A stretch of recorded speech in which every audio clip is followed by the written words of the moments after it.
এক দোকানদার কিছু লজেন্স কেনে, 11টা লজেন্সের দাম 10 টাকা এই হিসাবে। তাহলে এক দোকানদার লজেন্স তো আর নিজে তৈরি করে না, সে কিনে আবার বিক্রি করে। তো সে কী হিসাবে কিনেছে? দোকানদার কিনেছে, মানে ক্রয় মূল্য, দোকানদার যে দামে কিনেছে সেটা দোকানদারের কাছে ক্রয় মূল্য। তাহলে দোকানদার কী হিসাবে কিনেছে? 11টা লজেন্স কিনেছে 10 টাকা হিসাবে, 10 টাকা দিয়েছে। 11টা লজেন্স কিনেছে 10 টাকা দিয়েছে, কিন্তু বলে দিইনি সে 11টাই লজেন্স কিনেছে, বলেছে এই হিসাবে কিনেছে, মানে 11টা লজেন্স কিনলে 10 টাকা দেবে। যদি 22টা লজেন্স কিনতো তাহলে কত দিত? 20 টাকা দিত। যদি 33টা লজেন্স কিনতো তাহলে 30 টাকা দিত, এই হিসাবে দেবে। এবার কি বলছে, যদি দোকানদারটি 10টা লজেন্সের বিক্রয় মূল্য 11 টাকা এই হিসাবে বিক্রি করে, এই হিসাবে সমস্ত লজেন্স বিক্রি করে, মানে যা লজেন্স কিনেছে সব লজেন্স এবার বিক্রি করে দিচ্ছে। কী হিসাবে বিক্রি করছে? 10টা লজেন্স বিক্রি করছে, 10টা লজেন্স বিক্রি করছে, এটা দোকানদারের কাছে বিক্রয় মূল্য। 10টা লজেন্স বিক্রি করছে ক টাকা হিসাবে? 11 টাকায়। 10টা লজেন্স বিক্রি করছে 11 টাকায়, তাহলে যদি দোকানদারটি 20টা লজেন্স বিক্রি করতো তাহলে কত টাকায় বিক্রি করতো? 22 টাকায়। 30টা লজেন্স যদি বিক্রি করতো 33 টাকায়। ক্লিয়ার হলো? এবার কি বলছে, যে দোকানদারটি সমস্ত লজেন্স বিক্রি করেছে, মানে যে পরিমাণ লজেন্স কিনে এনেছে সব বিক্রি করে দিয়েছে। এখানে আমরা কটা লজেন্স নিয়ে কাজ করছি? 11টা লজেন্স। এখানে কটা লজেন্স নিয়ে কাজ করছি? 10টা লজেন্স। মিলল না?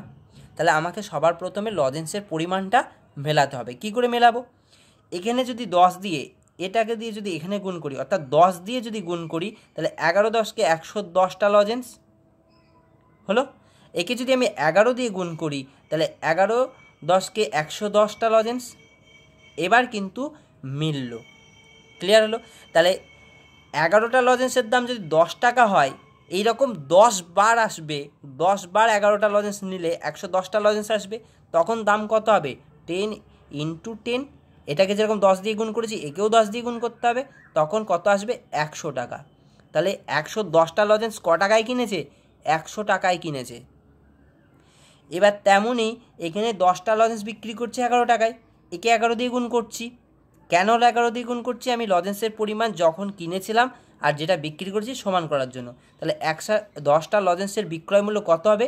এদিকে যেহেতু 11 দিয়ে গুণ করেছি একেও 11 দিয়ে গুণ করব, 11 11 121 টাকা। ক্লিয়ার?